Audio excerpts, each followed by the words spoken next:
2. Are you doing the what's that thing that? I don't know. What's that move? Thing? Oh. What is that? I don't know. Did we start and immediately get a glitch? No, I can hear you. Can you not hear me? I can hear you now. Oh, good. Hambone. Were you hamboning? I couldn't tell. It was glitching out. I don't know. I was just grooving while I waited for the thing to fire up. I feel like the first thing I need to do is explain why my hair looks ridiculous today, right? Because you noticed it. I was going to say, pretty obvious. This is homeless Dan, right? So this is actually sort of, yeah. As part of that whole fiasco from a year and a half ago, I have to do a scalp treatment every once in a while. From the thing? Yeah, from the homeless head. From homeless head. Because did that make the hoop ball video cut? I hope it did.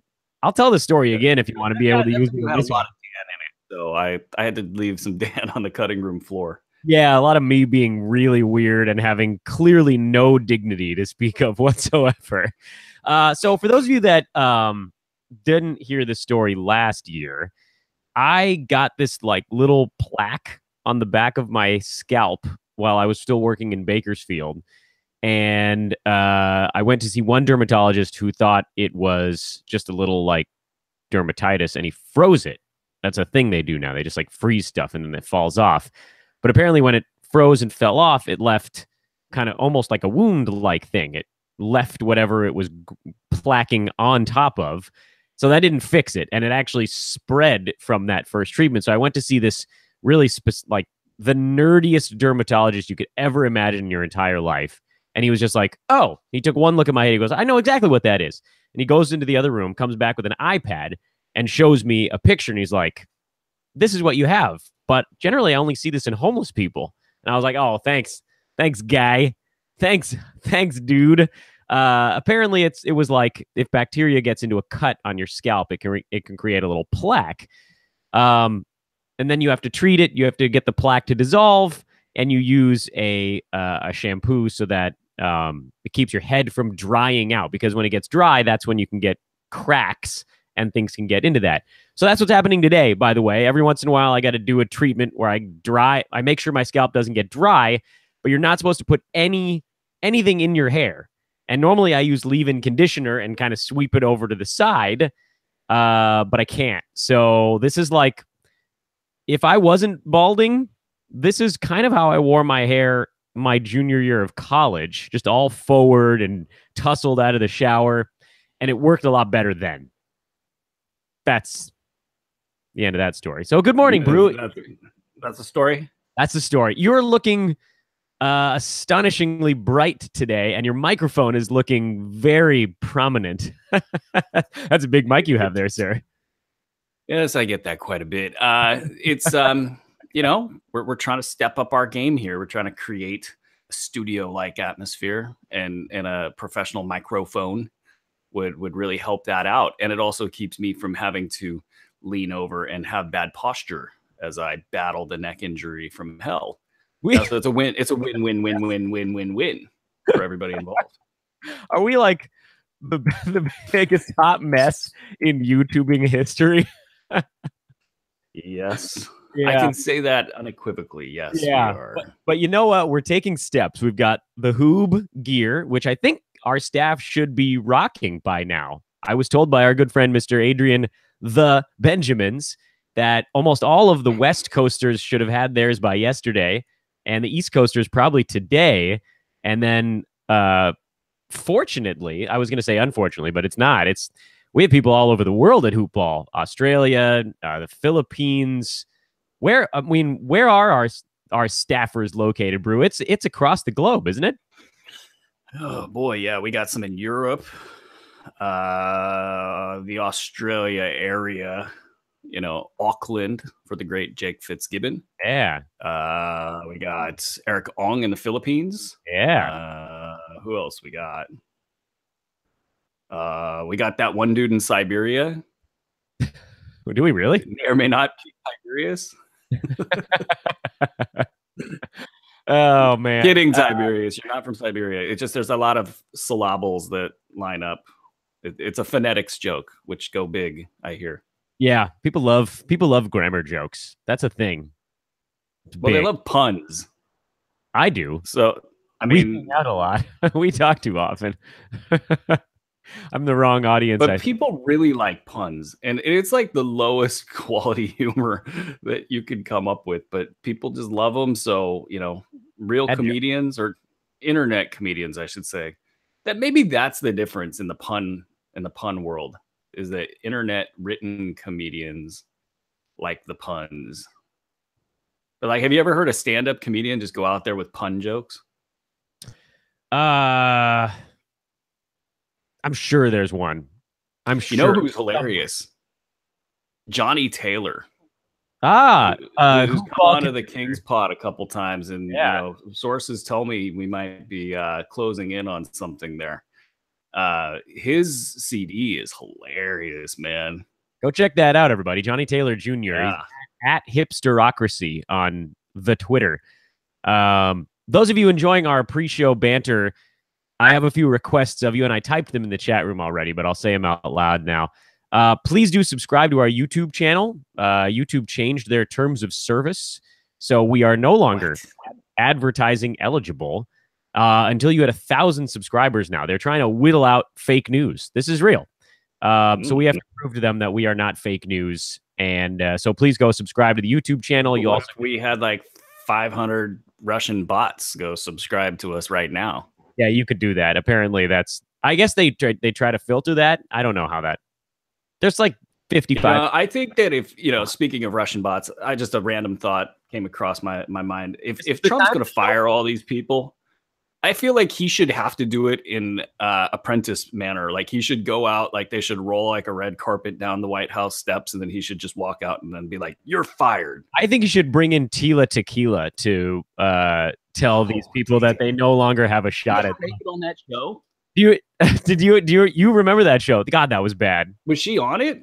Tila, oh no, she was never on Apprentice, but she ended up getting her own reality show called Tila Tequila's Shot at Love. I remember that. Yeah. You have a shot at love. Are you interested? Those were the MySpace days. Yeah, that was It's a different world back then. That was when MySpace. Bret Michaels had his love reality show, Rock of Love. Oh God! Well, didn't Flavor Flav have a like? Yeah, why don't I remember the name of his show? Like Time for. But he was with Bridget Nielsen at the time. Oh my God! What an Amazon woman! In the ultimate odd couple. To those of you unaware of Brigitte, is it Bridget or Brigitte? I never know. She was Stallone's wife for a while, and she was Dolph Lundgren's lady in Rocky. It all comes back to Russia, Dan. Yep, it all comes back to Russia. So all we got to do to solve all of the world's issues is send Rocky to fight. In his Puritan work ethic. Yeah, that's right. And his Siberian training montage, scored by Mr. Vince DiCola. Man, what a time. Anyway, so that's what's going on here. Bruce got it was an innocent time, Dan. It was a simpler time. Rocky IV when it was just doping scandals for the. Oh wait, doping scandals for the Russians. What do we know? Do you remember the home run chase of 1997? Simpler times, Dan. Yeah, simpler times. It's fine, everybody. Don't pay attention. They love it. Baseball is back. Baseball. I actually think baseball is kind of back now. Did you hear all the weird stuff they're doing in the minors this year? What are the new rules? I love the pitch clock. I'm a big fan.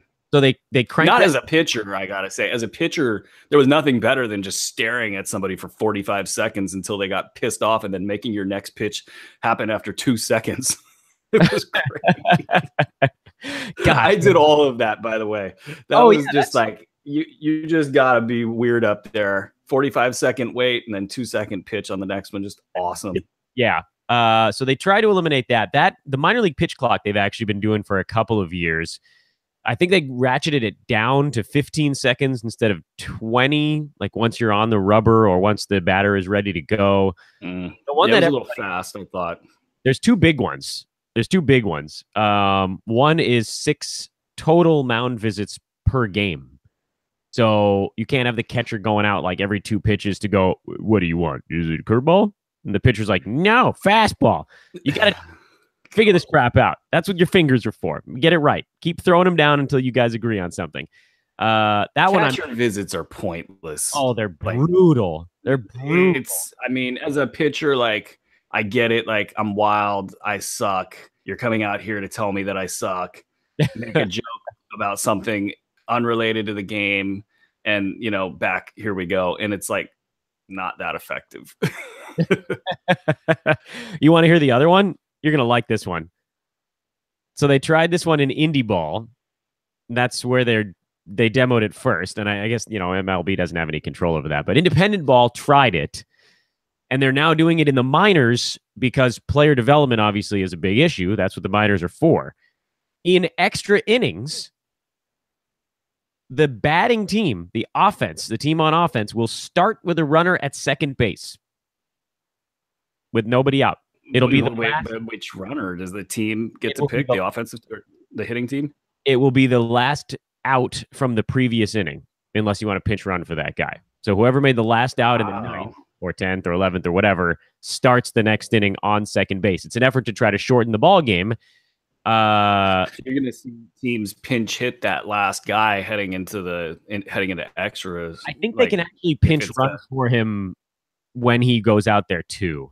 So they can try to switch him for. Okay, they could leave him out there. Got it. Yeah.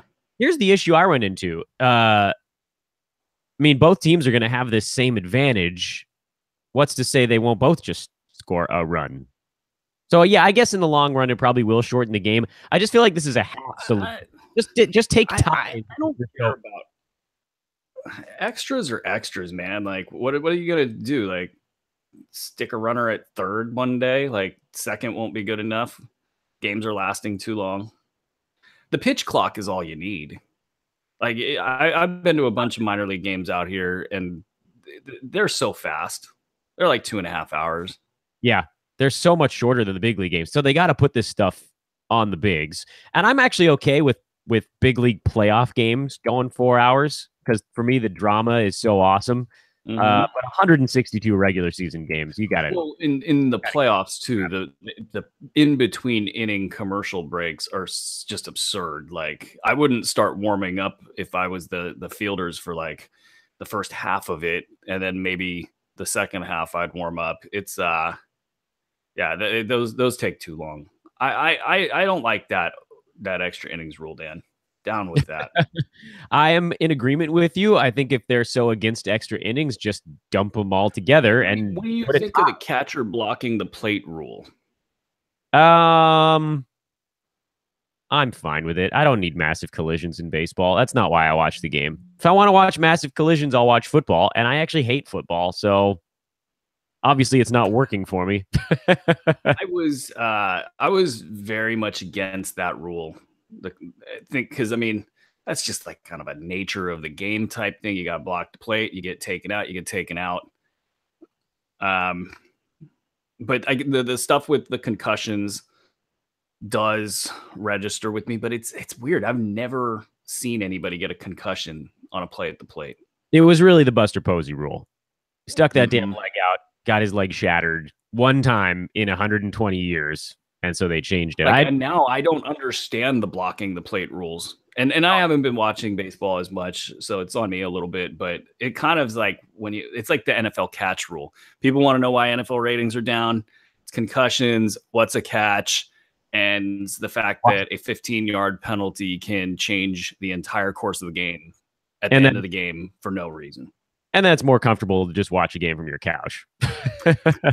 Especially if you go, I guess it's anywhere, but like, man, the Niners old stadium, holy moly, that's like the world's biggest drunk fest and just nuts. And then in Buffalo, holy moly, Buffalo seems insane. Yeah, plus you got, and I get it, some people want to go and do that like -4-degree football thing, but a lot of people don't. So it's nice watching a game on your couch, and you just see more. I mean, there's some great angles on the field where you can kind of see all of the play develop at once. But nothing like the old home couch, cheap beer, cheap food. Beans has an idea for baseball. He wants a ball pit in the outfield. Who does? Our boy Beans in the chat room. He wants a ball pit.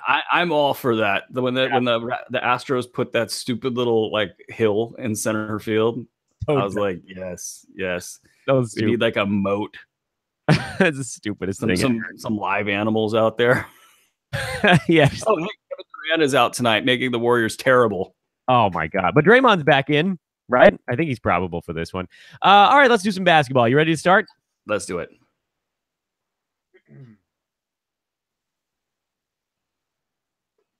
What's happening, everybody? Welcome to Fantasy NBA Today live on Fridays. We are on YouTube. We are Aaron Bruski and Dan Besbris. I am the latter of those two names. I have goofy hair. Aaron is well illuminated and has a new microphone. We know, you see it. We see it too, but we don't have time to deal with that. That's why you watch the pre-show stuff. So, Brew, what's going on, my man? Good morning to you. Good morning to you. Look at that. Crooning. You sound amazing, by the way. I love the new mic setup. Thanks, Dan. After last, and I would like to apologize for last week's episode. It just sounded like crap. And I was tired. I just kind of yammered on. I didn't think that the audio quality was that different than you. I didn't think it was crap. I think we both sounded a little tired on last week's show, but I mean, that's not. Anyway, regardless of the dog days of fantasy playoff season, I'm not going to lie. This is the every year scenario. We go through so much to get to this point, and you do see the finish line. And it's this weird thing where you kind of want to let up a little bit, but it's not going to let you let up. There's too much weird stuff that's going on, and it's playoffs. So you can't lay off like at all. So it's just a weird time where you're kind of a little bit raw and grindy, and you just kind of get through it. So much stuff going on in the league. Silly season, man. Silly season. We're getting Warriors updates right now, and the Warriors are killing fantasy owners. And I'm not gonna moan about it. I hate the silly season, man. I hate it. Brutal. And it's starting earlier this year because you've got these big gaps in some of the playoff situations where you've got Boston and Toronto that are way out in front of everybody in the East. You've got Houston and Golden State that are way out in front of everybody in the West. So you've basically eliminated 4 teams at the top that have to care. And you've knocked out the 9 teams that have all tried to tank. Whether or not they're getting caught by the league offices, another story altogether. But between those two, you've almost knocked out half of the teams in the NBA. We're lucky, at least, that there are 7 teams in the Western Conference race and 5 or 6 in the Eastern Conference race that are bunched pretty good and are going to fight. But, if you accurately predicted building your team and having almost only guys on those teams, congratulations. You're the luckiest human on earth, or you're the greatest fantasy player that ever existed. You just, in a roto league, you don't think about it all that much, but it's hurting you. And in a head-to-head league, some of this stuff is crushing you. The Steph Curry, just take a week thing is unbelievable. He was bouncing around having a good old time at his birthday party, and they just decided to sit him for a week. So I'm fighting for my life. First of all, 30 deep is on fire right now. It's 4 matchups that are basically dog fights. I'm in a 4-4-1 tie with almost, I think, every category up for grabs. I'm going up against Anthony Davis after putting Steph in a lineup and going to get a 0 out of my stud. He's getting just ungodly numbers out of his stud, and the strength of my team is going to have to help persevere. But I mean, this is going on across fantasy. There are a lot of leagues that are in playoffs right now, and this kind of stuff it's game changing. And there's no good solution out there other than tweaking your league settings and making the first, you can make the run up to the All-Star break worth more. You can try to start your playoffs early, but starting your playoffs after the trade deadline is too early, or All-Star break. It's too early. It doesn't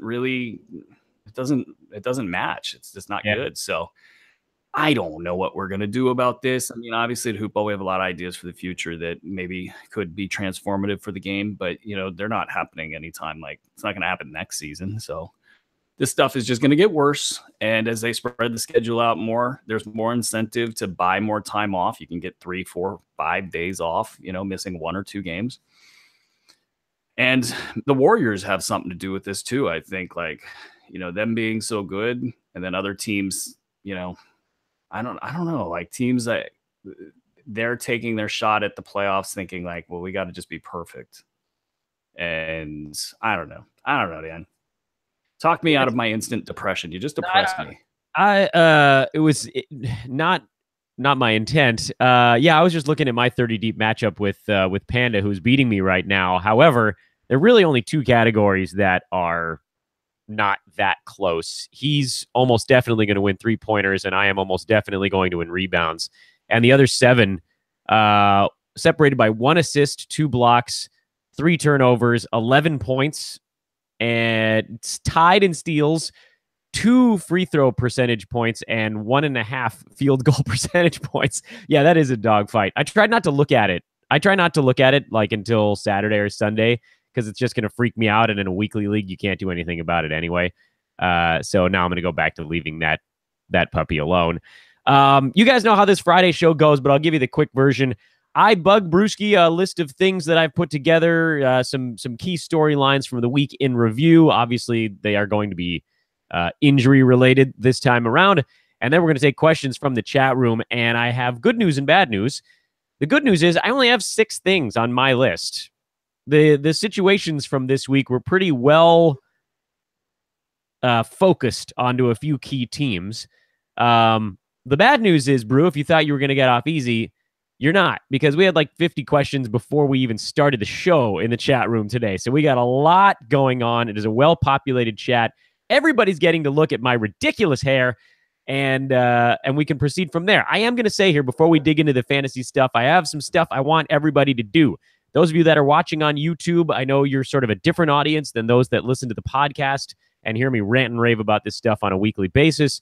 But please do subscribe to our YouTube channel if you have a moment. As I mentioned before, we need to get to 1,000 now. They've changed their terms of service, so please do subscribe to that. Give us a thumbs up on today's video if you're enjoying what you see.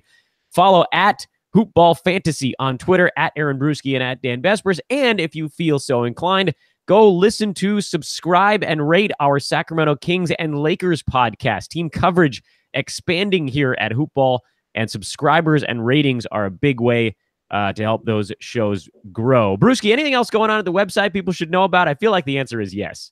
My God, Dan. Yeah. No, forum upgrades are probably the next most visible thing that will go on. So current timeline on that is 2 weeks. In the development world, 2 weeks sometimes means 4 weeks. But they're really cool changes. Like the forums will be upgraded to have some like a point system for posters. Yeah, they will have the ability to send messages back and forth, create groups, and just really sort of making it a lot nicer there. And the community forums have been really great this year. I think people have gotten a ton of value out of them. I mean, there's only so many takes one man can provide. And, even like as a site, like there's only so many takes that 25 people can provide or 50 people can provide. Like you guys can provide innumerable amounts of takes that can really sort of round out the edges on this stuff. There's so many different formats. There's so many different systems. It's hard. Like anything that's underneath the top 100, we're talking players here. There's an infinite number of scenarios really of what could be done. So when you get into that forum and you help, what I've always noticed and kind of how I got my start way back when, I used to go into the Roto World forums and just answer people's questions. And I wanted to really sort of cut my teeth on being really good at that. And it was nice because I also got my questions answered when I did that. And that'll be a big part of what we do going forward. And other than that, man, oh geez. Can I jump in and say how much I love the point system? I'm such a huge fan of that because what it does is, for one, it kind of incentivizes posting more often, but also those that post a lot, it's now reflected in that number. And people that come in, new users that come into the forum, if they get a reply from someone who has like 15,000 posts under their belt, that person's going to know that this isn't some joker that's rolling in off the streets and giving them an opinion. That person's opinion is going to carry a specific amount of weight because of how long they've been at hoopball, because of the other help they've provided. And like you said, Brew, you never know, that guy might turn into the next hoopball writer or podcaster. So kind of a way to distinguish oneself. So I love it. I'm hugely behind that. It was a big thing at another website I used to work for in the gambling community, and I'm excited that it's coming to hoopball. There's a terrible article on The Ringer asking if Isaiah Thomas is washed. They had all these things in the hopper from 3 months ago, and they were just like, well, we got to dump it out there eventually, don't we? This is hilariously bad. Like, even Lakers, there's a career arc that goes on, and I think once you get to a certain point at the top, you have a choice. Like, can you keep producing good content, or do you just go full Skip Bayless? You never go full Skip Bayless. You never do that. You never go. Well, all right, Bert, you ready? You ready for my list? Hit me with some questions. The Twitter is just too bad. Oh my God, this is terrible. Yeah, you can't go on. You're gonna hurt. You're gonna hurt. Yes. No. All right, I only got 6 teams to talk about, so I'm keeping it easy on my side. We'll spend most of our time today taking questions. The New York Knicks. Why don't we start there? Why the hell not? It doesn't matter where I go. That's the first destination. These are in no particular order. It's just how I saw them as I was going through some box scores. The Knicks are all kinds of weird. And frankly, I don't fully know what to make of their rotations on a night-to-night basis. We're seeing a steady diet of Kylo Quinn for a week, but we've seen this before for like 100 times in his career. We're seeing sometimes Emmanuel Mudiay, sometimes Trey Burke, sometimes Frank Ntilikina, sometimes Courtney Lee even gets to play. We are seeing sometimes Michael Beasley. We are seeing sometimes Lance Thomas. Can you use anybody on that team?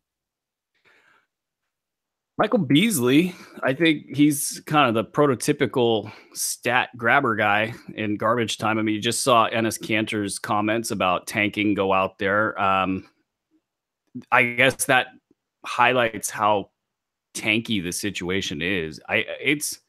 This screams Scott Perry and this sort of new brand of aggressive tanking, and it's not going to mean anything good for a lot of guys. None of the guards are going to be able to perform in this scenario consistently.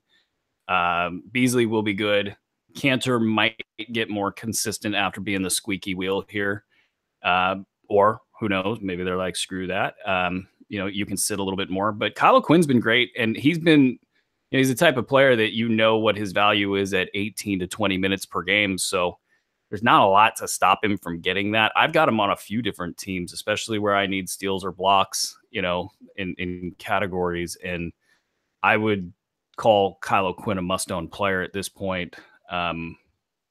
Beasley a must-own player. Kanter obviously a must-own player. After that, it gets dicey. I know Courtney Lee made an appearance last night, but I don't know. It's way too inconsistent there. Yeah, that was kind of the way I was leaning as well. You kind of have to look at scheduling also. Certainly something that if you're in a playoff format, you kind of try to figure out what time of the week certain Knicks are playing. Maybe you can get a guy with a couple of games bunched up. I know I've got my eye on March 26th, that Monday, and the Knicks play a couple times early that week. And then I think they have like one game over the last 4 or 5 days of the week. So I'll probably ride with some guys early, probably not late. They do have 4 games next week. So there's one reason to maybe consider rolling with the Knick where perhaps otherwise you might not have. Next team on my list, the Atlanta Hawks. I know what I know, which I believe is a Paul Simon deal. I know what I know. And Taurean Prince is going mega, and John Collins is going mega. But anything else? I mean, there's such a weird mishmash of strange names, none of them household names except for Dennis Frosted Tips Schroeder. I mean, is it those 3 basically? Schroeder good. Prince, man. Oh man, that's good for us. he's fine. John Collins is fine. There's some value there, and and when I say there, I'm actually talking about the bottom of the roster here. Isaiah Taylor and Tyler Dorsey. I can't tell you guys to go pick them up, but if they stay as thin as they are, somebody's got to produce. And I think those two guys are the next guys up. So look at their stat sets, see if they work for you. Keep an eye on them. It may not be consistent. It may not be enough for 12-team leagues, but I mean, really, like you said, there's only 3 producers there. After that, Mike Muscala has been not good, but kind of knocking on the door of being okay. Yeah, it's a perfect situation though, and Prince is now climbed up into basically a top 50 position on the year in 8 cat leagues, and there's about 5 injured players in front of him that he's going to pass. And I'm shocked. Like when I ranked him 45 in the B150, I mean, I felt like, okay, this is something like that. I think it was 45 or 50, something like that. I was like, this is way aggressive, and I got a couple messages from people in some of my ringer leagues that are like, you're crazy, man. Like, how's this ever going to happen?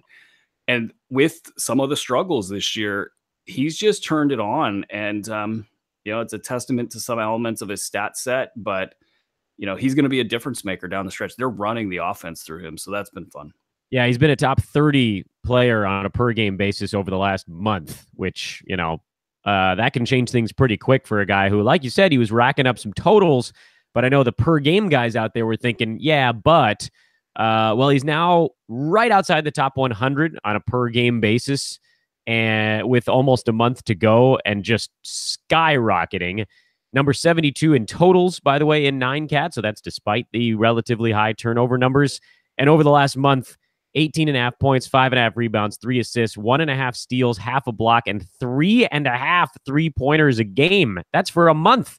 He's been doing that now. So he's just steamrolling. But yeah, it does thin out pretty quick after you get past those top 3. Chicago is the next stop on our tour de basketball.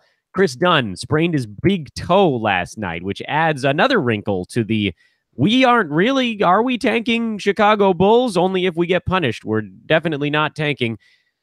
Robin Lopez has played a couple of first quarters. Justin Holiday has played a couple of first quarters. Zach LaVine is now questionable with a knee thing. I can only assume a lot of this is because they beat the Memphis Grizzlies twice, and that's terrible for tanking. You gotta shut everybody down if you get a win against the Grizzlies.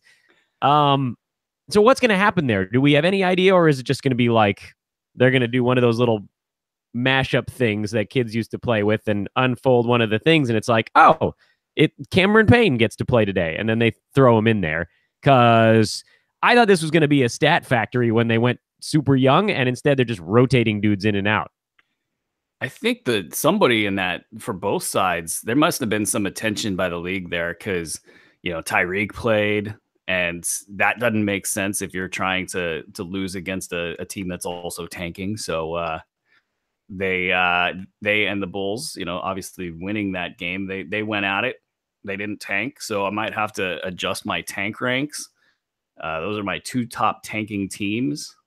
I don't know now. I think now the field is really even in the tanking sense. Maybe it's the Knicks. Who knows? As the most tanky team that's out there.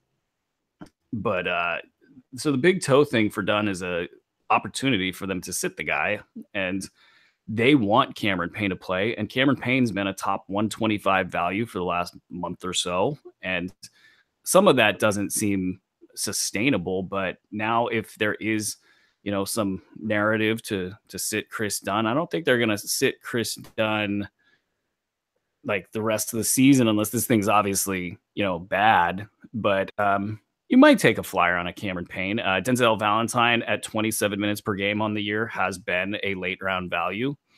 You have to think that he's going to get 27 minutes per game going forward. So I think picking him up, you got a nice little floor there. And so you could look at that as a floor with some upside.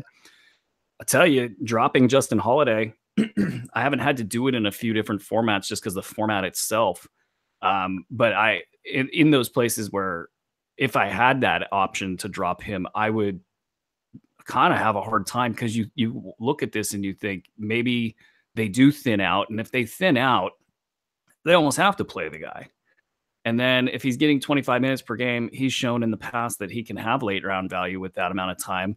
So he becomes an option if the Chris Dunn thing is serious. I don't think at this point we could call the Chris Dunn thing serious. So I don't know that I would go running to pick up Justin Holiday, but just know that he might come back and be valuable again. No Lauri Markkanen. You know, they're giving Bobby Portis run of the yard. He's taking some crazy shots, and he's a must-own guy. And it's after that, I mean, you're looking at the Cristiano Felicios of the world, and I don't know that you would add him. Am I missing anybody here? I don't think. Yeah, like that was the entire roster.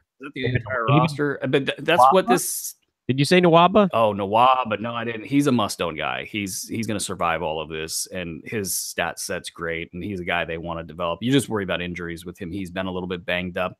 These sort of high-flying players all have that disadvantage that they jump around so much that they can land on an ankle the wrong way, and that's been what's been his bugaboo. But he's been mostly great, and I think there's enough minutes for him to stay above the late round line.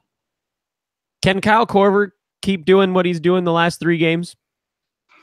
No. I mean, I think LeBron likes him, and I think that he might end up being LeBron's go-to or one of the go-to guys in the supporting cast. Just too much. Like, that team's going to have so much upheaval. They're going to integrate Tristan Thompson, then they're going to integrate Kevin Love, or reverse that order. Who knows? It's going to be a mess for them probably all the way up until the last week of the season. And who knows with the LeBron Cleveland drama, how bad it can get there. Just too many wings, not enough. And real quick on LeBron, like, what a season for that guy as far as fantasy goes. He's the number 1 player in 8 cat leagues. That's so amazing, given that he really hasn't had the stat set to get there in the last, say, 3-4 years. And here he is leading it again. And that's that's what happens when you try to do everything on your own. It's not good for them in reality, but in fantasy, his owners at the late part of the first round, getting the number 1 overall pick with all those great first rounders, that were kind of head and shoulders above LeBron. For him to be the guy, that's phenomenal. Yeah, it's unbelievable. It's a testament to the fact that he's a tank. The dude is a tank. How can? Oh, and what he did to Yusuf Nurkic. Oh my God, that's amazing. Isn't that just kind of a reminder of what an unbelievable freak this man is? Like, the fact that he can get that high still. He's such a big dude to get that high off the ground. It's crazy. Yeah, I don't want to get into the hot LeBron takes, but like, he's going to leave us a lot to talk about when he's done. And he's going to end up playing with his kid. That will happen. So the story his storyline's a 20-year storyline, and it's got so many different layers. And, we have not seen a player with his strength combination at that size and speed, with those skills. Maybe Giannis can fill out like that and bring that to the table, but I don't know. LeBron used to be pretty thin, but now he's a tank. So once he gets an edge on you, you have no chance. Can you believe how good Anthony Davis turned out to be this year? Like, in nine cat, he's just annihilating everything. A lot has worked in his favor. You have a high usage guy going down in Boogie, and a team that has no depth to begin with, and his skill set, that offense. There's just no one close. There's no one close to him in 9K. And you also add the stat keepers in New Orleans. And I haven't looked at his home and away splits, and maybe I should do that right now and see. I haven't what either. I'm talking about. It's just such a long-held conspiracy theory that this. I mean, because like look at Nikola Mirotic. All of a sudden, he's getting like 5 defensive stats every game.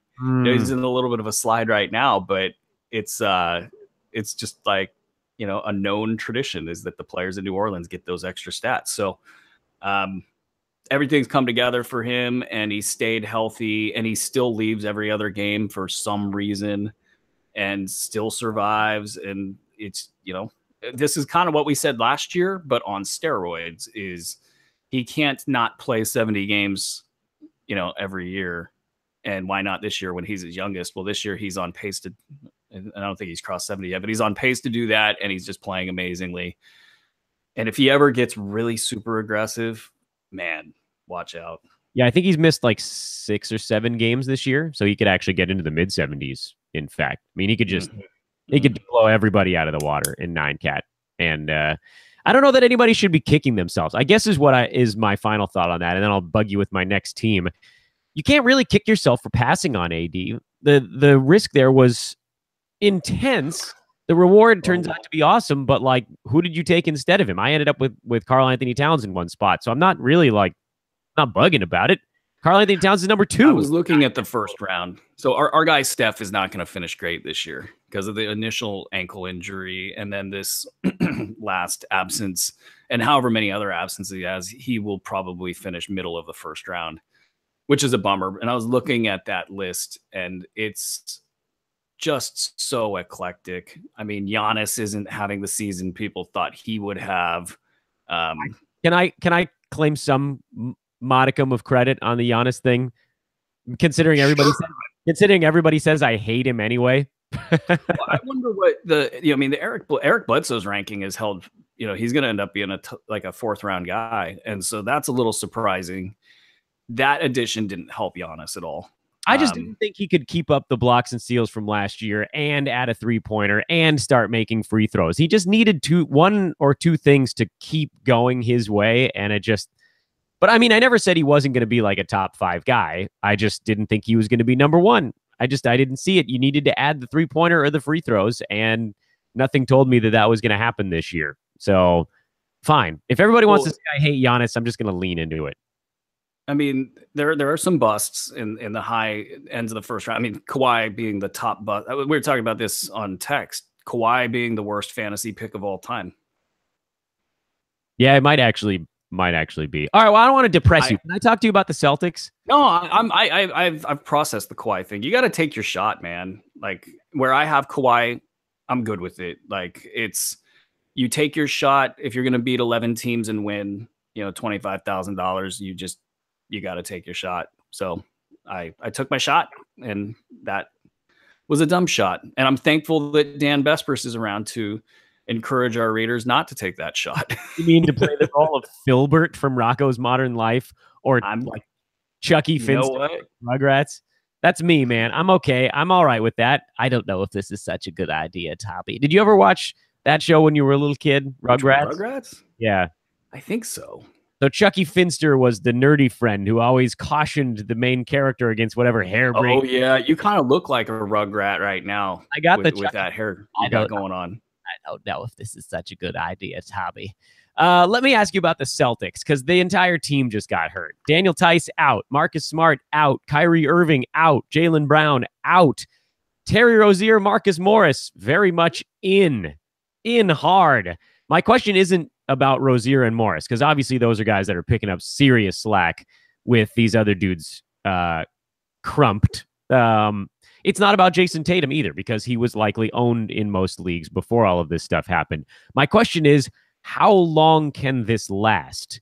How long can they legitimately sit Kyrie Irving? How long can Jaylen Brown be in the concussion protocol? How long can people ride the Morris and Rozier wave? Because Boston's schedule is pretty crummy until the very end of the regular season, you kind of need to know and plan ahead a little bit. So what do you think in terms of timeline with this stuff?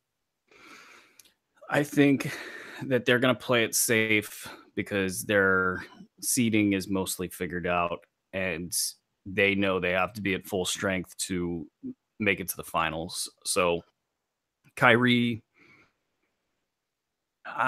he's more day to day than he is week to week for me.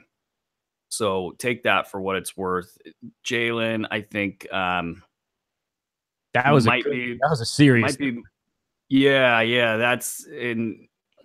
I mean, you kind of got to look at Chris Dunn for some inspiration on the timeline there, and I don't know if it was that bad, but he's more week to week. When I think week to week, day to day, like once I'm not sure about a 7-day return, that kind of becomes week to week, even though it could be like 10 days, something like that. I think in this, say, 4 to 10 day range is kind of where I'm looking at for Jaylen Brown. So where that leaves everybody else, well, Terry Rozier is just going to be a monster, and Marcus Morris is going to be a safe play. Gina Gershon, Yabusele. Thank you for riding with that one. I think he's not there yet, but don't be surprised if he pops off with a good game. You're going to get Horford back in this next one, so that's going to normalize things a little bit. And then who am I missing? I think we're probably – I mean, they're so thin. You got to almost look to the bottom of the roster if you want some flyer plays. I think that's it, right? Yeah, that's really it. So it seems like these are guys you can ride with for probably somewhere between 4 to 10 days, depending on the player. And the last spot I want to take us before we move to questions is Miami, because every time we do a Friday show, they have a different 2 guys out. So we kind of have to talk about it, right? It was, for a while, it was Olynyk and Waiters, and then it was Whiteside and Tyler Johnson, and then it was Wade and Tyler Johnson, and now it's Wade and Whiteside again. They got a round robin 2 injury thing going on in Miami that I'm starting to wonder if maybe they just want to have 2 guys out every night, and they figure they can get the 8th seed regardless. But Adam, I'm not going to put my tinfoil hat on. I mostly just want your take on what this particular pairing of injuries. And we got Richardson out too. Yeah, Richardson. I was going to say, I think he missed a game or 2 in there. Well, he's ruled out for tonight here, he's doubtful. Pardon me, but I don't think he's playing. Doubtful's usually out. So what about these 3 then? Let's change it to 3. What does that open up for Miami? I mean, Kelly Olynyk's going to be your safe play. He's going to be locked and loaded in there. And Bam has really struggled lately. The stats haven't been as bad as the struggles. They need to have Bam in there, so he's going to play. I don't know that you can count on him or trust him at this point. The Kings are the great slump busters of all time. And James Johnson went in there and laid a big number down. So I think that the smart money says that that's going to happen again. Even with how inconsistent he's been, there's just not enough players on the floor doing what he does. So he's going to get out there and do that. Justice Winslow had a really bad game against the Kings, and I think they might pull him back a little bit. He took they had basically Goran Dragic and Kelly Olynyk running Zach Randolph in a pick and roll every play from like the 4-minute mark to the 2-minute mark and getting a layup every time. Then Justice Winslow took the ball and did stupid stuff with it. So I think they pull him back a little bit. And so the guys that you would want to, if you say you're playing DFS or just looking for who's going to get the boost, it's going to be Goran Dragic. It's going to be Tyler Johnson. Wayne Ellington is back on the radar if you need 3-pointers. And I think that's it from that group. All right. Want to do questions? Question mark? I mean, Josh Richardson being out is a big deal. He is taking a leadership role with that team. And I think Magruder might be in play at this point. Magruder.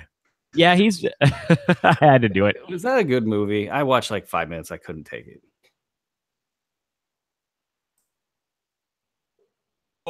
Unbelievable. We're going to make a movie. And they just with it. Like Valor, who just is so portly in his later career, he got big. I don't even think I can say his name on this podcast because it's so close to a dirty word, but just go watch that movie and listen to the evil villain's last name. That's what I'll leave it at. And then you're going to be like, okay, this is that kind of movie. I guess I probably should watch the rest of it. It's so stupid, but it is fairly enjoyable. Yeah, McGruber got 19 minutes in the last game. All right, well, it's a start. And Luke Babbitt got 14 minutes. I don't think there's a Luke Babbitt alert here. No, but that was fun last year, wasn't it? Or was that 2 years ago? It was 2 years ago when we were dominating and dominating and dominating. We got to sound the Babbitt alarm. Turn the little Luke Babbitt light and point it into the sky. Babbitt signal. Yeah, the Babbitt. Hey, we got to roll with that. That's a great idea. All right, questions from the chat room. Thank you to everyone who's been posting questions since 8:20 this morning, 3 hours ago. So I will start by saying there is a chance we might not get to every question in this one. When there's that many, we'll get to the McGruber analysis. Don't worry, folks. Yeah. Listen, we've got our list of things to do, and y'all just got to deal with it. The first question takes us in a direction I didn't expect. Greg Monroe or Zaza Pachulia? Oh, Point Monroe, man. And, he didn't get the assist in the last one, and that's who we forgot to bring up in Boston. And you guys, I haven't had enough coffee today. My apologies. Greg Monroe is he's the guy now. I mean, if you need somebody to take ball handling duties on a team that's going to run Terry Rozier into the ground, you got to turn to Greg Monroe. So that was a natural fit. I hope people got him in lineups this week after a terrible year for Greg Monroe. This is, I think, the time where he can get in there. And yeah, Al Horford will minimize the need for that a little bit, but you can't really run offense through Al Horford. He's a great passer.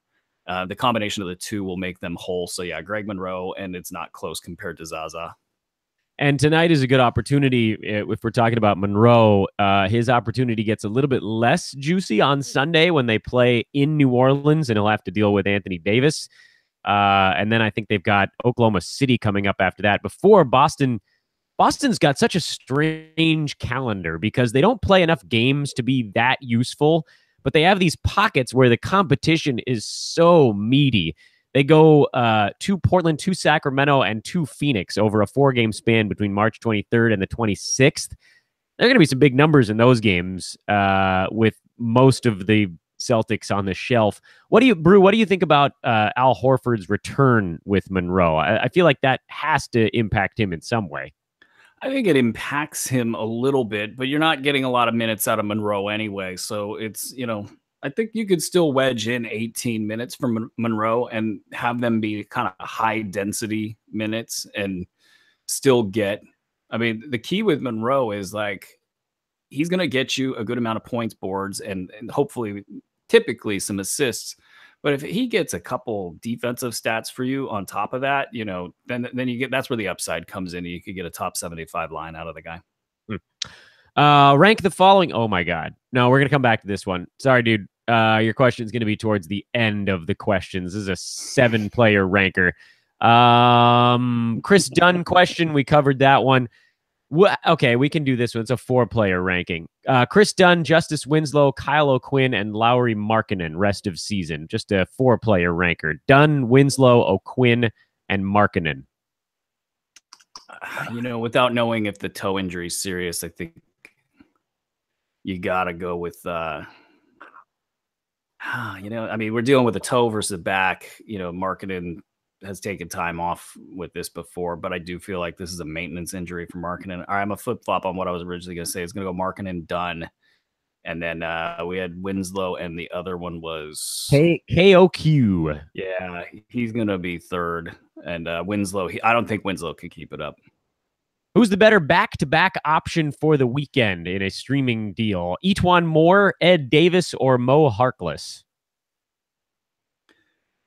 I don't have the schedule grid in front of me. Are they all back-to-back this weekend? Yes, all 3 of those teams go, or 2 of those teams. 2 of them on the same. With the names again? Ed Davis, Mo Harkless, Etuan Moore are your 3 choices for the weekend back-to-back.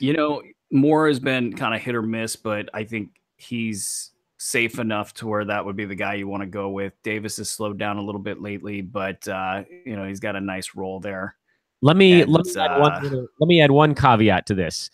Portland plays Detroit and the Clippers over the weekend. New Orleans plays Houston and Boston over the weekend. Yeah, I don't necessarily care about that from Etuan Moore's perspective, but I do worry about Ed Davis since a lot of his value comes in the form of boards. So I'm going to stay with Etuan Moore. And who was our third guy again? Harkless and Davis. Yeah, I don't know that you can trust Harkless right now. He could disappear too quickly. So I would go with Davis over Harkless. Is this the most injury-plagued fantasy playoff season ever? We ask that every year. Yeah. Jared Allen or Jonathan Isaac, keeper format? No, this is gonna be Isaac, and I'm telling you, man, get that hype machine started now. He's the real deal, and that he is currently giving you money counting stats as his core competency and hasn't really had time to play, hasn't really had time to develop. You know he's going to get better at scoring and rebounding, and if he does anything, of substance in the league where he's good at handling the ball, assists could come as well. He's way better, just way better. Pick one of the following four as a keeper. We got back-to-back keeper questions here. Bogdan Bogdanovic, Nerlens Noel, Jordan Bell, Skal Labissiere. The silent J. Yeah. Keeper. Bogdan's so damn safe. Like, he's just going to be the poor man CJ McCollum for the foreseeable future. Yeah, the Kings could screw it up, but I don't think they will in this case. Bogdan final answer? I think so. I mean, I can go build arguments for Skal, and our fourth one, not named Nerlens Noel, was Jordan. Was Jordan the one? Yes, Jordan. I would probably, yeah, probably. People are going to think that we actually think his name is pronounced Jordan Bell. I mean, the Jordan pick is just fun. Like, what if I get a guy that's going to get me like 6 money counters a game and 20 minutes of action, But Skal probably has a more realistic path to upside in the next 2 years. Are you going to be, and I guess this is more of like a group you, should we as a collective move Kyrie Irving down our draft boards because of his knee? I'm inclined out there, but I think you asked, should we be moving down the draft boards next year?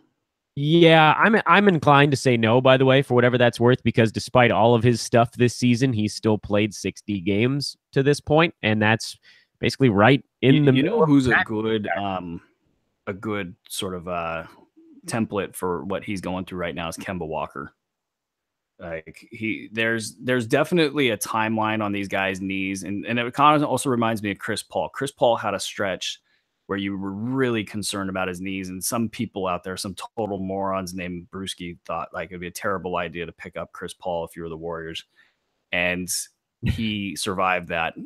So with the knees, I think there's a lot more technology in place now to ward off cartilage loss. And so when they go out and they scope this thing over the offseason, I think they will.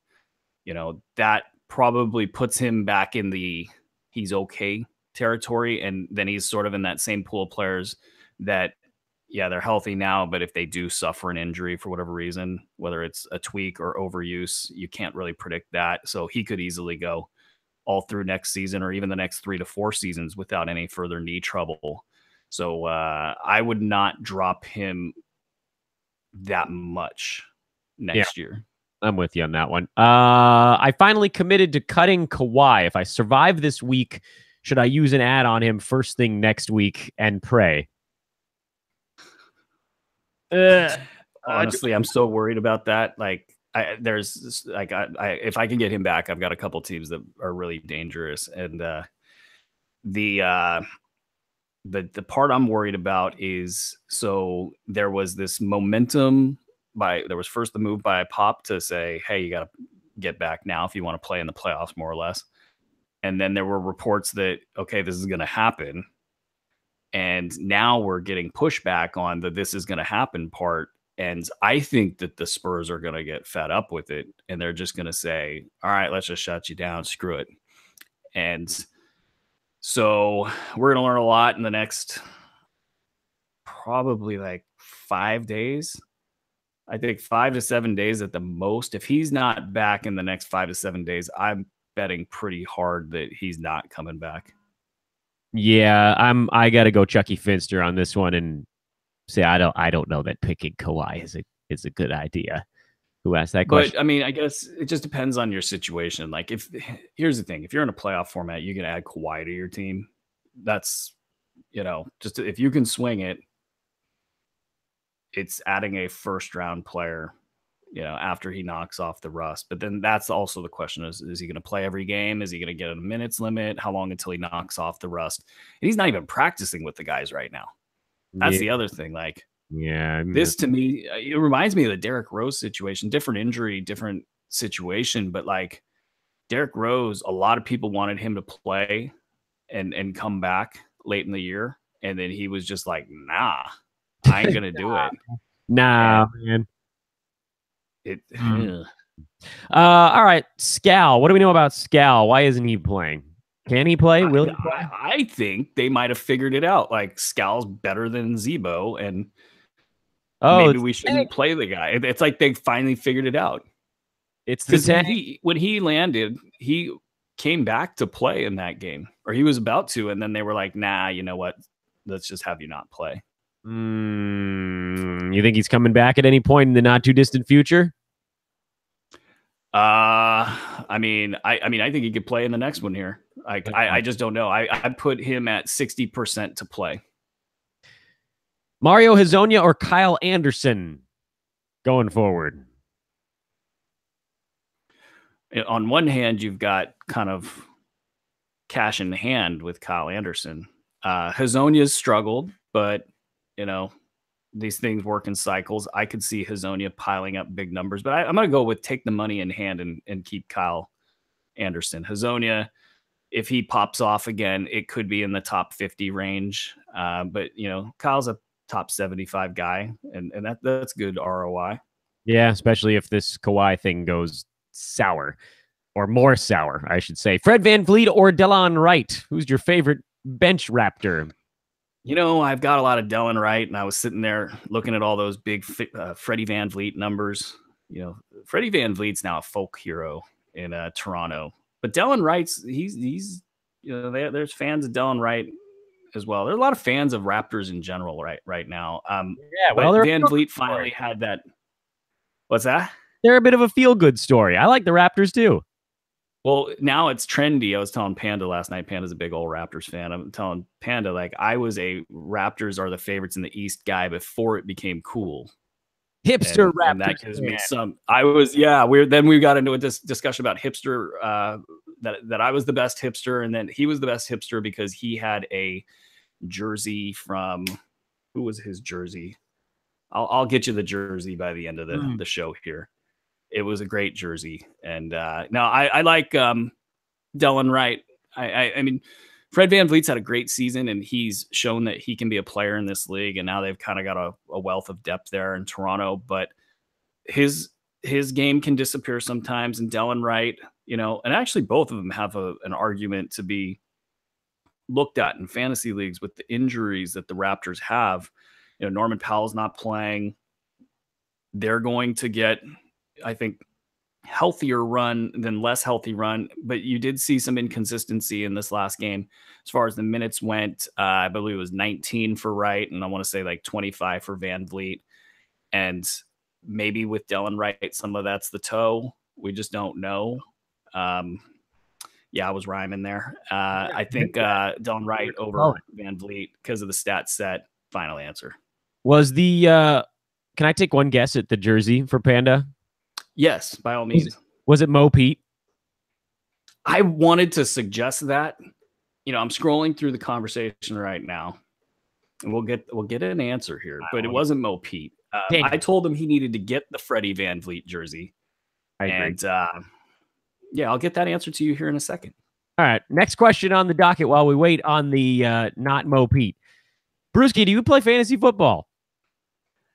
I had one league this last year. I used to be a professional, go to the big stakes competition thing, and not anymore. I even won $30,000 on a Larry Fitzgerald 80-yard touchdown in the Cardinals Steelers Super Bowl, and I was down so much at halftime. I was crying. Everybody felt like, oh, don't talk to that guy. He didn't win the 30,000. Then massive amounts of touchdowns later. And that touchdown was like one of the coolest things ever. Wow. That's a lot on one play. We have a guest from the chat room on the jersey. Is Jamal McGlure. No, but that would be an excellent one. That's a great recommendation. Hey, are you working on our WAC league? That's not a question from the chat room. I really want that for next year. Do we offer relationship advice for premium subscribers? Funny question. I had to ask it. Dan, you're on it. Guys, I'll probably give you bad advice. Trick a doctor. No, the jersey. You're ready for this? Yeah, what do you got? Jose Calderon. Oh, Calderon. Someone's still in the NBA. Yep. And then he considered a Patrick Patterson jersey. And then he let me know about this website that's amazing. It's called Frankiac, and I think, Dan, you really need to know about this.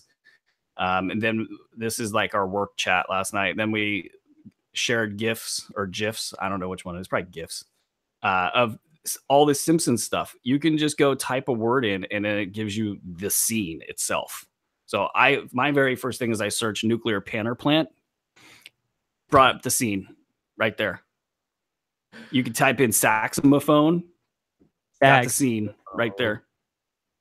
That's awesome. Yeah, you're welcome, America and the world. There we go. Oh, we got it. You know which one I actually looked for? It was It's a Mask, which is the Who Shot Mr. Burns episode, and then Chief Wiggum walks up and everybody's like looking at Burns. And he just walks up and he tries to say it's a mask and tries to pull the face off. But no, it's real. I say that all the time in all walks of life, and nobody ever gets me. Homer Simpson. We got Andre's got a Jorge Garbajosa Raptors jersey. He wanted us to know that in the chat room. You know what? Garbajosa has a mini cult following.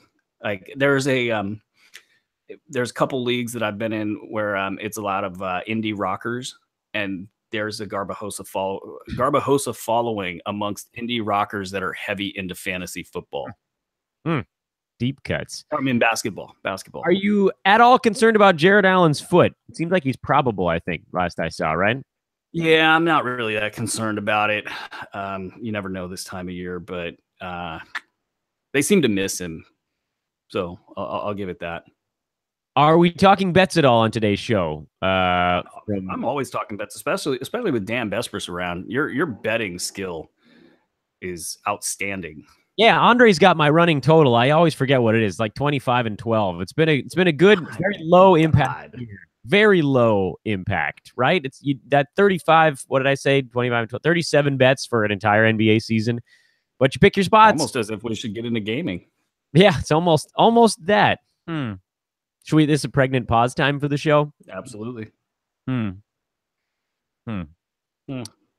Let's see. What do we got going on tonight? Philly by 8.5, Boston by 6.5 in Orlando, Toronto by 11 at home. The Thunder hosting the Clippers on a back-to-back, I believe. Oklahoma City by 5. Warriors 9-point favorites over Sacramento. I don't know if that's after the Kevin Durant news, so that number might have changed. And the Lakers 4-point favorites over the Miami Heat. Yeah, I don't know. Nothing really leaping out at me on that 6-game card. I think the Lakers Boston -6 kind of jumps out at me with the injured core theory. Orlando beat somebody in their last game, didn't they? Or were they really close? Didn't Orlando just beat somebody in their last game? Someone decent? I've forgotten who. Well, I mean, Simmons went off for 35. I don't see that happening again. They just lack talent in Orlando. I know they're at home and, they've got a reason to lose games. So I kind of like Boston -6 there. Philly -8.5. Geez, I don't know. I feel like they're running out of gas a little bit. So I don't know if I'd touch that one. I was leaning Lakers, but I think that they just clobbered Miami on the road last month. So there may be a little bit of a revenge angle at play there. Toronto -11 is looking juicy. I mean, Dallas is so bad, and they're running out of players, and losing isn't the worst thing for them. Toronto with a strong bench. I would take Toronto -11. That looks good to me. Miami's my favorite play on the card for whatever that's worth. I like the +4 for Miami in LA. You don't think the LA nightlife is going to get the best of Miami? They're like, oh, we got it better at home, so screw the LA nightlife. Yeah, I don't think LA light life. That's good. Light life. I don't think they care about that. Plus, I think Miami's pissed after getting embarrassed by the Kings. This is it's a must-win game for them. Actually, now that you bring it up, and LA has been playing. I'm telling you, man, and we've talked a lot about the Yeah, I love it. Lakers I love it, man. on the show and in texts. It's like that Julius Randle, Isaiah Thomas thing. This is like the Lakers are tougher than the Cavs. Like Isaiah speaks up on stuff and then the Cavs fold because how, we wouldn't possibly want to upset the king, and or Dan Gilbert, in our walk on eggshells, franchise we have there. LA, he shows up and they start competing like a team, that's a good mix. I think you might try to keep that core together, try to convince Isaiah to come off the bench. He's not going to have anything to do with it, but maybe, with the way the market shakes out, he looks at it and says, you know what, I'll give this a whirl, play next to Lonzo Ball. Maybe they start, they go Lonzo, they go a 2-guard backcourt and they go, you know what, if this was ever going to work, it was with these two guys. So interesting stuff there. I would take Miami as well. Lonzo defensively has been outstanding. Well, that's why it can work. He can cover 2s. He can cover 3s as far as I'm concerned. Yeah, he's not a little dude. No, I'm on the Lonzo bandwagon, and with a score first guy like Isaiah and Isaiah's not even a score first guy. He's a playmaker first guy where he needs the ball a lot and he's going to pass when it's time to pass. But, with Lonzo moving the ball around, I just think it's a great combo, to take advantage of both guys' strengths. And that would be a really dynamic backcourt. Are you holding Scal to see how this shoulder thing plays out or punting on that in a playoff format? No, I think you got to. I mean, it could be announced he plays in the next 2 hours. So yeah. I would say hold on. What if it comes out that he's not playing tonight? You dump him? That might suggest to me that there's a little bit more behind this injury. So I probably at least give it some thought, but I just can't see this thing keeping him out a week. If that happens, they are tanking beyond all belief, and they want him on the floor. This is like the time right now, finally, at the end of the year, give the guy 10 games, which is completely ridiculous, but they want him on the floor. So I think if they don't go today, it's either a really serious injury, not really serious, but serious enough to knock him out for the rest of the season, or it's nothing and he'll be back soon. Well, we've got Vince, by the way. Vince Miracle in the chat room says Scal is probable. That's on point. Vincey. What up, Vincey? What's up, Vince? Should I drop E'Twaun Moore and DJ Augustine after their 4 games next week? Let me pull up the schedule grid. I can probably. Yeah, I mean, I think at this point in time, like anybody outside of the top 100 is droppable. Orlando only has next week, by the way. Orlando doesn't have a 4-gamer. I've got them. Oh, they don't? Well, I think. Yeah, I mean, DJ Augustine has been great with percentages. I think he's solidified his place as a late round top 100 to 125 guy. You can move on from that. Like there's a lot of people in your league that will stop playing the waiver wire. You're going to have more waiver wire options as the silly season gets worse and worse. I think that you really get aggressive and flexible with pickups. And guys like Augustine are your prototypical can drop guys. Well, we are at 11:55 Pacific time, which means we transition now to the lightning round. Brew, you ready for a little grease lightning and the questions here? Go Grease lightning. Yes, Dan. Yes. Is Jared Allen a pickup with 5 games starting Saturday? Let me go double check. Yeah, he could be. From Saturday until the end of next week. I see what you're saying. He's really a pickup for tonight because it's 6 games. He's a pickup for anybody right now. I mean, he could come back and just be a top 75 guy. It's hard to say. He hasn't really grabbed the bull by the horns, but I think he could be that.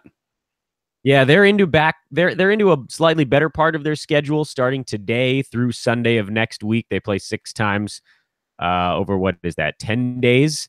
And then they play 1 game over 5 days after that. So that would be your point too. I'm going to defer a lot of questions to your schedule grid as well. I mean, yeah, that thing is when you're playing the streaming game, you're kind of just that. I was listening to your pod the other day, really went deep into streamers. It's like you're just kind of like driving through the mountains trying to figure out, how to get the most games out of the situation. I think you got to really look at that thing and just plot out a path that makes sense for your squad. Yeah, and that's really it. If a Brooklyn guy is someone that you could afford to drop, you should do so for March 26th, because there are teams that play 3 times over those 5 days, and that way with one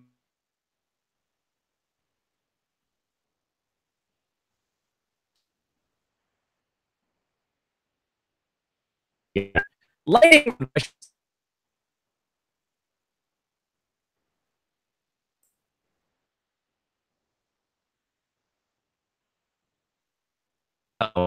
Brew? Oh yeah, now I finally heard you there. I don't know what's going on. It's Andre probably the Russians. Andre Iguodala, are you playing him Tonight against the Kings? Well, all these. I mean, I'm not breaking my neck to grab him, but I think it's possible he has a decent line. You think both that could be something going on with Brood Audio here? It's like we hit noon and then things take over. Aaron, give me a thumbs up if you can hear me. Okay. Do you think Draymond is going to play in the second half of their back-to-back? I worry about his shoulder. I don't think anybody has the answers to this. If he's playing in this one, there's a good chance he plays in the next one. But that shoulder has dogged him for not just this year, but dating back to last year. So I would worry about him, just like I do with all of the Warriors at this point. Nick Young, is he a guy you're grabbing while we're still talking about the Dubs? Now, I mean, even if he gets a perfect scenario, you're still not sure that he's going to produce. Mike Muscala versus Jordan Bell. Give me Jordan Bell. If I survive this week, well, see, now this question is a tough one, Prime T, because it speaks to what do we know about Gary Harris, and we don't know a ton yet. So maybe I'll just ask you this, Brew. How long do you think Gary Harris is out with a sore knee? Not long, just based on the fact that he was in good spirits after the game, and they're just fighting every game for their playoff lives. So I think he'll be back. If you had to drop either Kawhi or John Wall, who's your drop? Kawhi. Scal or Kyle O'Quinn for blocks and rebounds? Kyle O'Quinn. What if we added Jarrett Allen to that mix? Kyle O'Quinn. What if we make it overall production and it's those 3 guys? All right, you finally tipped me over. It's going to be Jarrett Allen over Kyle O'Quinn. Okay. That actually knocked out a bunch of different questions, by the way. I wasn't just being weird. We had a bunch of O'Quinn and Scal questions, and I got to roll them into a few there. Why are teams playing so few games week 26? If you're talking about the last week of the season, it's because it's only Monday, Tuesday, and Wednesday. If you're talking about the previous week, the answer is because it's part of sort of that 10-day stretch. So I'll just knock that one out pretty quick. Big Sauce. Are we getting any closer to a Big Sauce pickup for you? I mean, playing in the G League is going to definitely signal that the conditioning's in a little bit of a better place. So it's not out of the question that he comes back on the scene. If you ask me today, am I stashing him? It's probably no, but probably I would say about 4 to 6 days from now, the answer probably becomes yes. So figure out if that time frame matters for you. If it doesn't, for whatever reason, like, you're like, I just need an extra slot to be filled by a potential center guy, like you could make that pickup now just to secure the asset. But right now there's enough ambiguity to where I'm going to probably wait that 4 to 6 days.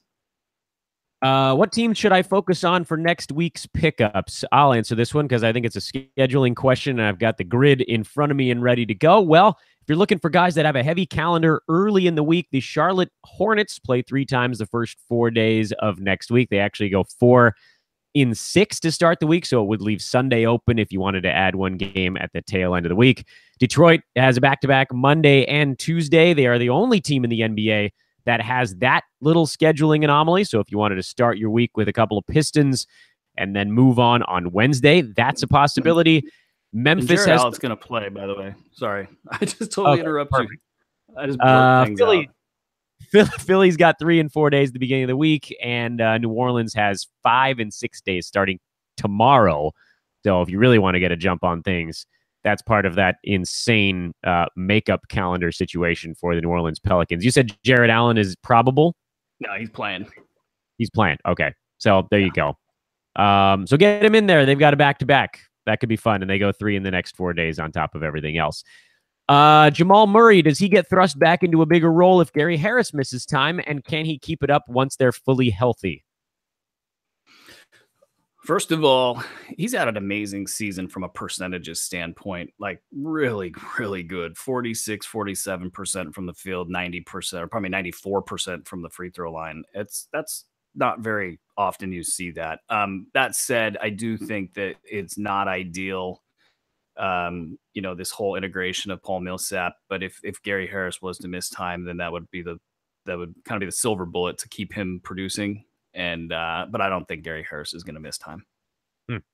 And the last question, the 7-player ranker. Sorry, folks, if you asked a question in the chat room after we got into the lightning round, it's probably not going to. Well, you know what? We got one. Let me throw one more at you. That's a relatively quick one, and then we'll do the big ranker, and then we'll sign this puppy out. Who's your MVP of the year? Yeah, who's winning MVP for you? Fantasy? Regular season MVP. I think it's got to be James Harden. He's, just got such command of that side of the ball. Defense is what it is, but he has created a team that can compete with the Warriors, and that alone, I think, is worth consideration. And you know me, I'm more of a who's the best player kind of guy. And if we start going down that road, then we got to talk about LeBron.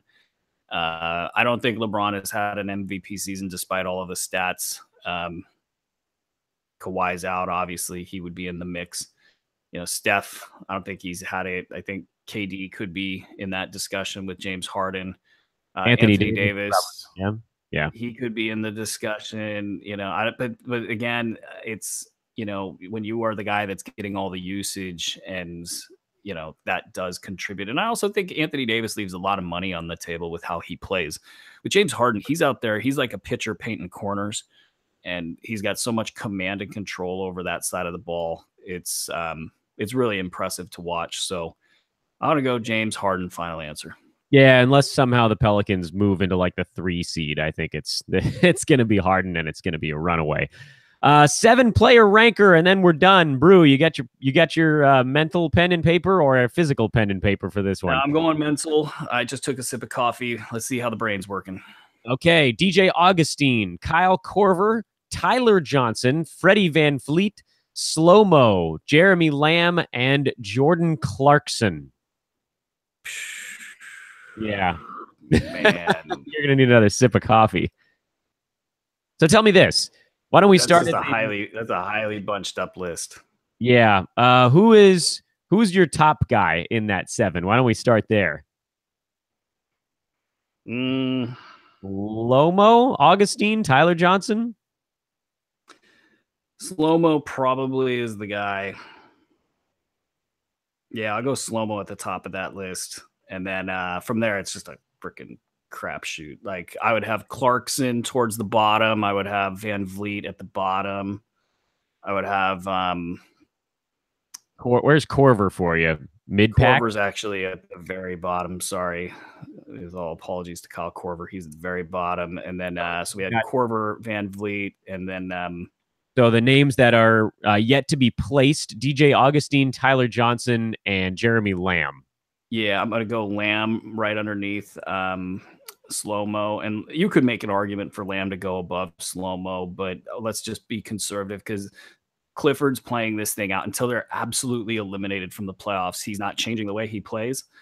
And After that, you might see the explosion take place. So Lamb has been more of a top 125, 150 guy, and that will slowly improve to eventually, hopefully, for owners top 75. And in a perfect kind of tanking scenario, not tanking scenario, but shutdown scenario, he could get top 50. But Slow-Mo's nice and solid there.